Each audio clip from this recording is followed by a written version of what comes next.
Hello friends, চলে আসলাম আজকে তৃতীয় দিনের একটা হেলদি ফুডের রেসিপি তোমাদের সাথে শেয়ার করতে। এটা হচ্ছে পটলের একটা রেসিপি, খুবই সামান্য তেল দিয়ে। প্রথমে কিন্তু পটল আর পেঁয়াজকে আমি খুব পাতলা পাতলা করে কেটে নিয়েছি, তো তোমরা দেখতে পাচ্ছ কেমনভাবে আমি কেটে নিয়েছি। এরপরে কড়াইতে খুব সামান্য তেল দিয়ে দিয়েছি। আমরা কিন্তু তেল ছাড়া কোনো কিছুই রান্না করতে পারি না, আর তেলের পরিমাণটা খুব বেশি পরিমাণে দিই। তো এই রেসিপিটা কিন্তু একদমই খুব সামান্য তেল দিয়ে আমি তোমাদেরকে করে দেখাচ্ছি। তো দেখো, কড়াইতে দিয়ে দিয়েছিলাম সামান্য একটু তেল, তারপরে দিয়ে দিয়েছিলাম পটলটা যখন একটু হালকা একটু নরম হবে, মানে একটু ভাজা হবে, তারপরে দিয়ে দিয়েছিলাম কেটে রাখা পেঁয়াজটা। সবই কিন্তু পাতলা পাতলা করে কেটে নিয়েছিলাম। তো ওইটাও যখন একটু ভাজা ভাজা হবে, তার মধ্যে দিয়ে দিয়েছিলাম পরিমাণ মতো নুন।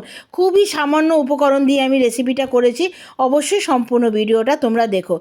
তারপরে ঝালের জন্য দিয়ে দিয়েছিলাম একটা কাঁচা লঙ্কা। আর যদি মনে করো তোমাদের ঝালের প্রয়োজন আছে, তাহলে তোমরা সেই অনুযায়ী লঙ্কাটা অ্যাড করতে পারো।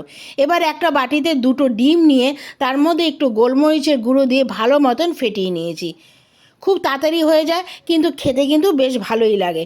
এরপরে ওই ডিমটা আমি পটল আর পেঁয়াজের মধ্যে অল্প অল্প করে দিয়ে পটলের সাথে ভালো মতন ভেজে নিয়েছি। তেলের পরিমাণ যেহেতু কম, সেহেতু কিন্তু এটা খুবই শুকনো শুকনো হবে রেসিপিটা। এর মধ্যে কিন্তু কোনো রকম জল আমি অ্যাড করিনি।